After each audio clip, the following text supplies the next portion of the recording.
Hello students, welcome to my channel Scholarly Minds and I hope that you all are doing great. So guys, this is part 2 video for your MPSC 001 exam preparation. अगर आपने इससे पहले वाला video नहीं देखा है तो हमारे चैनल पे जाके आप देख सकते हैं।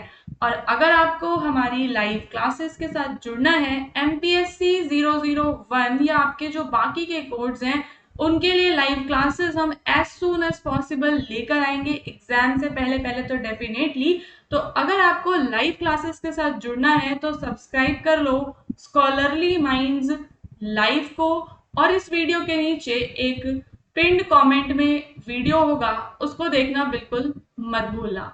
ओके, सो अगर आपने अपने नोट्स और गेस्ट पेपर्स को अभी तक परचेज नहीं किया है तो आप हमारी टीम को व्हाट्सएप कर सकते हो। व्हाट्सएप का लिंक भी आपको मिल जाएगा डिस्क्रिप्शन में। वीडियो के अंदर जो हमारे क्वेश्चंस और आंसर्स होंगे वो बाइलिंगुअल रहने वाले हैं और एकदम इजी लैंग्वेज में मैं आपको समझाऊंगी कि आप किस तरीके से इग्नू एग्जामिनेशन में परफेक्ट आंसर राइटिंग कर सकते हो।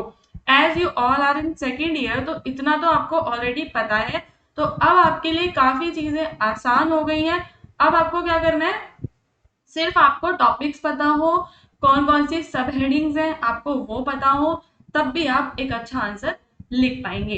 Okay, so now the question number 1 is, जहां पे आपको जो यूरोपियन यूनियन है उसके सिग्निफिकेंस को एक्सप्लेन करना है फॉर इंडियाज फॉरेन रिलेशंस। ठीक है, तो भारत के विदेशी संबंधों के लिए यूरोपीय संघ के महत्व की आपको व्याख्या करनी है।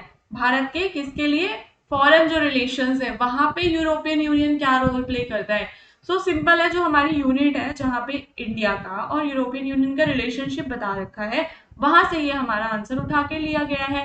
सो सबसे पहले हम बताएंगे कि यूरोपियन यूनियन इंडिया के लिए कितना इंपॉर्टेंट है। So the European Union is one of the most important economic and political partners playing a key role in trade, investment, technology and global governance. तो ओवरऑल हम क्या देखते हैं कि जो यूरोपियन यूनियन है उसका जो व्यापार, निवेश, प्रौद्योगिकी हो गया और जो पूरे विश्व में जो शासन चलता है वहां पर वो एक की रोल यानी कि महत्वपूर्ण भूमिका प्ले करता है।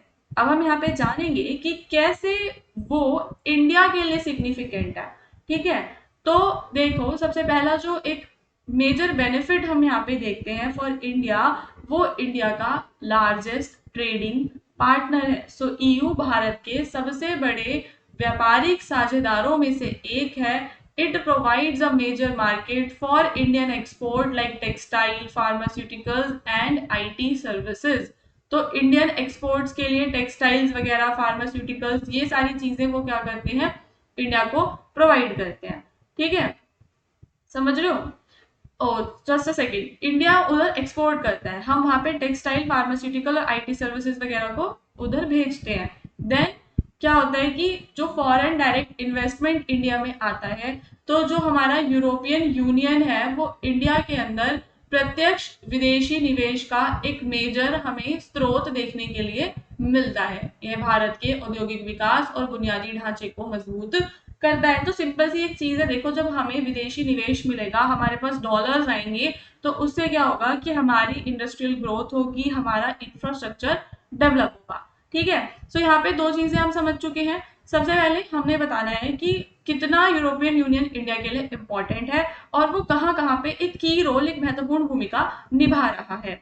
सिग्निफिकेंस का मतलब होता है उसका क्या महत्व है, तो ट्रेड रिलेशंस का पूरा महत्व हम यहाँ पे डिस्क्राइब करेंगे कि वो इंडिया को एक मार्केट प्रोवाइड करता है, क्योंकि जब वो इंडिया को मार्केट प्रोवाइड करेगा तो ऑब्वियसली उससे हमारे देश का इकोनॉमिक डेवलपमेंट भी होगा, है ना। तो वो इंडिया का एक बड़ा ट्रेडिंग पार्टनर है। दूसरी चीज हम यहाँ पे देखते हैं कि वहां से इंडिया के अंदर जो इन्वेस्टमेंट आता है, तो यूरोपियन कंट्रीज जो है फॉरेन डायरेक्ट इन्वेस्टमेंट का एक बड़ा सोर्स हमें देखने के लिए मिलती है, जिसकी वजह से इंडिया के अंदर इंडस्ट्रियल ग्रोथ और इंफ्रास्ट्रक्चर का डेवलपमेंट हम ये सब देख पाते हैं। और अब हम बात करेंगे यहाँ पे थर्ड पॉइंट जो कि टेक्नोलॉजी से जुड़ा हुआ है। तो जो ईयू है, जो यूरोपियन यूनियन है, वहां पे काफी हमें एडवांस टेक्नोलॉजी देखने के लिए मिलती है, रिसर्च एंड इनोवेशन हमें वहां पे देखने के लिए मिलती है। तो क्योंकि इंडिया उसके साथ कोलैबोरेट कर लेता है जैसे कि ग्रीन एनर्जी, स्पेस, ठीक है, और आपका डिजिटल टेक्नोलॉजी, ऐसी चीजें जो नवाचार की चीजें हैं, जो इनोवेशंस हैं, उसके अंदर जब हम उसके साथ सहयोग में चले जाते हैं तो हमें वहां से काफी ज्यादा लाभ होता है। और लाभ इसलिए होता है क्योंकि वहां पे अवेलेबल है एडवांस टेक्नोलॉजी, दैट मीन्स उन्नत प्रौद्योगिकी, रिसर्च यानी कि अनुसंधान के साधन और नवाचार, ये सब हमें वहां पे देखने के लिए मिलता है। अब आज के समय का जो सबसे बड़ा मुद्दा है वो है हमारे क्लाइमेट चेंज का मुद्दा, क्योंकि जलवायु परिवर्तन इतना ज्यादा हो चुका है, ग्लोबल वार्मिंग बढ़ चुकी है, और यहाँ पे इम्पोर्टेंट है कि सभी देश एक दूसरे को ट्रेड और टेक्नोलॉजी को तो पीछे छोड़ो, सबसे पहले पर्यावरण पर सहयोग दो। तो इंडिया और ईयू एक साथ काम करते हैं, क्लाइमेट चेंज, सस्टेनेबल डेवलपमेंट के मुद्दे हो गए, रिन्यूएबल एनर्जी के मुद्दे हो गए। तो भारत और ईयू जलवायु परिवर्तन, सतत विकास, नवीकरणीय ऊर्जा, इन सब पर मिलकर काम करते हैं। उनकी साझेदारी इंपॉर्टेंट है अगर हमें ग्लोबल एनवायरमेंट गवर्नेंस करना है, क्योंकि विश्व में पर्यावरणीय शासन के लिए इंपॉर्टेंट है कि सभी देश आपस में पार्टनरशिप करें। And for India it is also very important कि वो यूरोपियन यूनियन के साथ इन मुद्दों पे बातचीत करें, वो लोग मिलकर काम करें। It is important to work together on these topics. इन मुद्दों पे एक साथ काम करने की आवश्यकता है। उसके अलावा दोनों ही बड़े जो परेशानियों वाले, सिक्योरिटी वाले जो मुद्दे हैं, for example terrorism, cyber security, maritime security, इन मुद्दों पर दोनों एक दूसरे के साथ कोऑपरेट करते हैं ताकि विश्व में शांति और स्थिरता बनी रहे। पीस इज योर शांति, स्टेबिलिटी इज स्थिरता, ठीक है। तो ये एक बेनिफिट हो गया। 5 चीजें समझ गए, याद कर लो, साथ साथ में याद करते रहो। इकोनॉमिक और ट्रेड रिलेशंस के बारे में बताना है, फॉरेन डायरेक्ट इन्वेस्टमेंट के बारे में, टेक्नोलॉजी इनोवेशंस के बारे में, फिर एनवायरनमेंट को पीछे नहीं छोड़ना, स्ट्रेटेजिक और सिक्योरिटी कॉपरेशन आपको बताना है। और जो बड़े बड़े इंस्टीट्यूशंस हैं जैसे कि UN, world trade organization, G20 summits हो गए, तो ईयू की जो कंट्रीज हैं उनका इन्फ्लुएंस है यहाँ पर। तो इसी वजह से इंडिया को डिप्लोमेटिक जो इंगेजमेंट है वहां पर एक बेटर कोऑर्डिनेशन मिल पाता है, ठीक है। तो भारत को समन्वित कूटनीतिक सहयोग का लाभ भी यूरोपियन यूनियन के कारण मिल पाता है। And in the final conclusion हम बता देंगे that it is the vital partner for India's economic growth, for the technology, for global diplomacy. ये 3 चीजें बहुत इंपॉर्टेंट है भाई।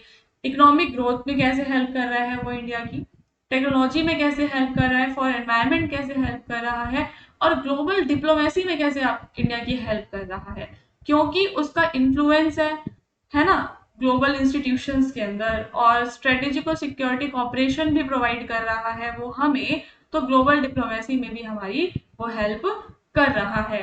Now we have another answer, जहां पे आपको जो अप्रोचेज है, you have to briefly explain the approaches to the study of India's foreign policy.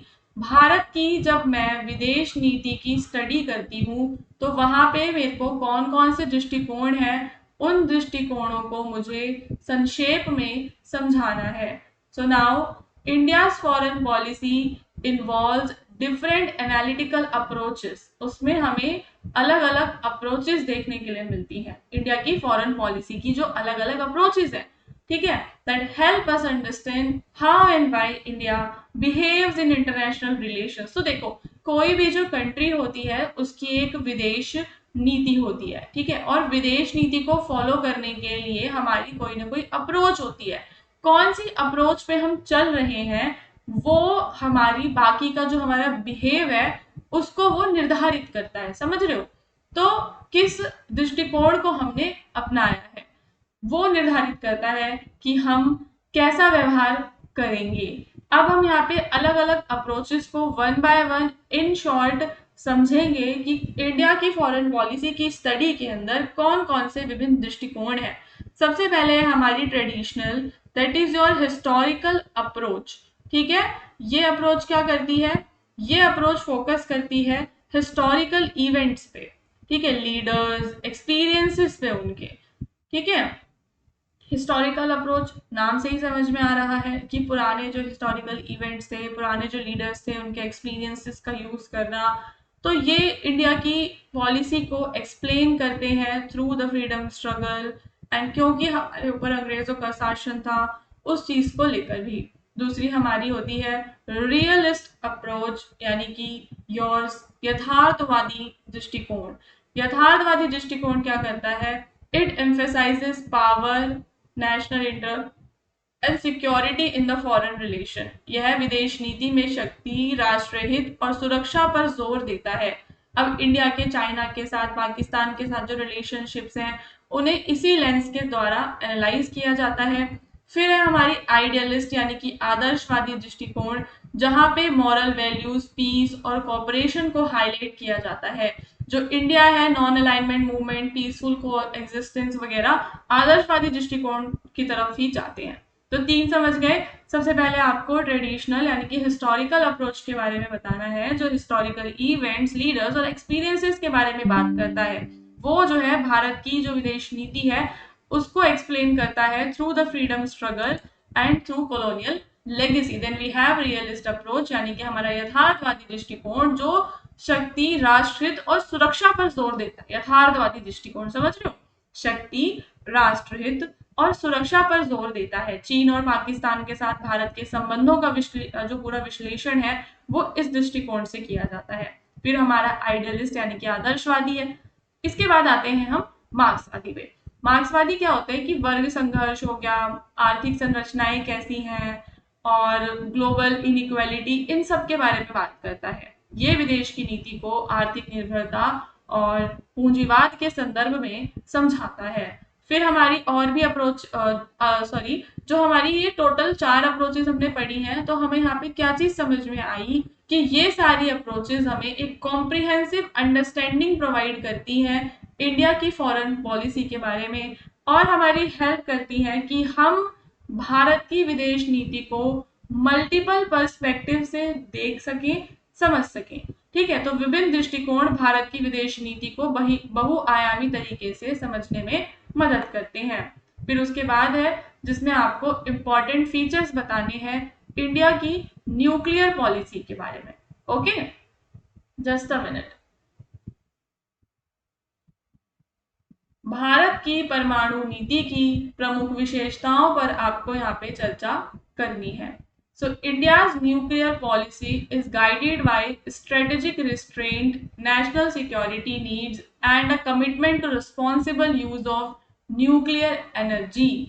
India का जो न्यूक्लियर एनर्जी को लेकर जो उसका कमिटमेंट है वो क्या है कि हम सबसे इम्पोर्टेंटली कि हम रिस्पॉन्सिबल तरीके से न्यूक्लियर एनर्जी का यूज करेंगे।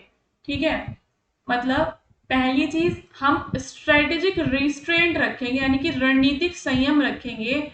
जैसे कि हम अपनाते हैं नो फर्स्ट यूज, तो वो एक प्रकार का क्या है? स्ट्रेटेजिक रिस्ट्रेंट, रणनीतिक संयम है कि हम कभी किसी पे खुद से पहले न्यूक्लियर बॉम्ब अटैक नहीं करेंगे।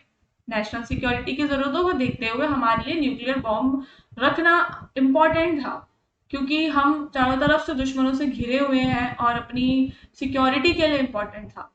But we are committed to responsible use. अब हम यहाँ पे देखेंगे कि कौन कौन से इंपॉर्टेंट फीचर्स हैं इंडिया की न्यूक्लियर पॉलिसी के।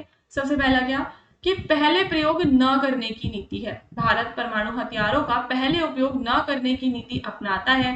परमाणु हथियार केवल परमाणु हमले के जवाब में दिए जाएंगे। Okay, so the nuclear weapons are used only in the retaliation after the nuclear attack. जब कोई हमारे ऊपर अटैक करेगा तब हम रिटेलिएशन, ये वर्ड याद कर सकते हो इंग्लिश मीडियम के जो स्टूडेंट्स हैं, रिटेलिएशन में उसको यूज कर सकते हैं। और विश्वसनीय न्यूनतम प्रतिरोध। अब इंडिया क्या करता है? India maintains only a minimum nuclear arsenal required for deterrence. Deterrence का मतलब क्या होता है कि आप कम से कम रखोगे। डेटरेंस कि सामने वाला सिर्फ हमसे डरे, सिर्फ उसको डराने के लिए हमने रख रखा है। और एम है कि वो हमसे डरेगा, हम उनको डोमिनेट करेंगे और वॉर नहीं होगा। क्योंकि जब सामने वाले देश को लगेगा कि अगर मैंने इस पे न्यूक्लियर बॉम्ब डाला तो ये भी मेरे ऊपर डाल देगा, तो एक डेटरेंस क्रिएट करने के लिए, कि इक्वल सिचुएशन क्रिएट करने के लिए हमने न्यूक्लियर पॉलिसी अपना रखी है। और हम ग्लोबल डिसआर्मामेंट के साथ भी कमिटेड है। यानी कि जो एट द ग्लोबल लेवल क्या है, ग्लोबल लेवल पे ही कानून बने हुए हैं, पॉलिसीज बनी हुई हैं कि आपको परमाणु निरस्त्रीकरण करना पड़ेगा। तो हम भी चाहते हैं कि वही जो पूरा वर्ल्ड है वो न्यूक्लियर वेपन फ्री बन जाए, लेकिन हमने हथियार बना लिया फॉर अवर सिक्योरिटी। फिर हमें पीसफुली यूज करना है, सिंपल सी चीज है, बेसिक नॉलेज से भी ये पॉइंट आप कंप्लीट कर सकते हो कि भाई न्यूक्लियर एनर्जी को हम इलेक्ट्रिसिटी जनरेशन के लिए, एग्रीकल्चर, मेडिसिन, इन सब के लिए यूज करेंगे। This reflects it's developmental priorities. तो भारत की ये विकासात्मक प्राथमिकताओं को दर्शाता है और रणनीतिक स्वायत्ता के लिए हमने इंडिया कोई भी जो न्यूक्लियर ब्लॉक्स हैं, मिलिट्री अलायंसेस में कभी भी शामिल नहीं होता। और सारे जो सब्जेक्ट मैटर्स होते हैं हम ऐतिहासिक समय से ही देखते आ रहे हैं कि सारे जो भी डिसीजन मेकिंग और सुरक्षा के जो मामले होते हैं उसमें भारत स्वयं निर्णय बनाता है। तो इन द फाइनल कंक्लूजन क्या है कि इंडिया की जो न्यूक्लियर पॉलिसी है वो कहीं ना कहीं डिफेंसिव है, रिस्पॉन्सिबल है ना, रक्षात्मक है, जिम्मेदार है और बेस्ड है स्ट्रेटेजिक रिस्ट्रेंट यानी कि रणनीतिक संयम पर आधारित है। इसका उद्देश्य है शांति और स्थिरता को बना के रखना। So this is all for our part 2। ठीक है, यहाँ पे मैंने 3 क्वेश्चंस करवा दिए हैं, 3 क्वेश्चंस मैंने पहले में करवाए थे। अब मैं थर्ड वीडियो लेकर आऊंगी और उसके बाद मैं लेकर आऊंगी लाइव क्लास फॉर MPSC 001, जो होगी आपकी रिवीजन सीरीज, जिसके अंदर आपको रिवीजन सीरीज में अराउंड 8 से 10 क्वेश्चंस एक ही वीडियो में लाइव मिल जाएंगे। उसके लिए लाइव चैनल को सब्सक्राइब कर लो।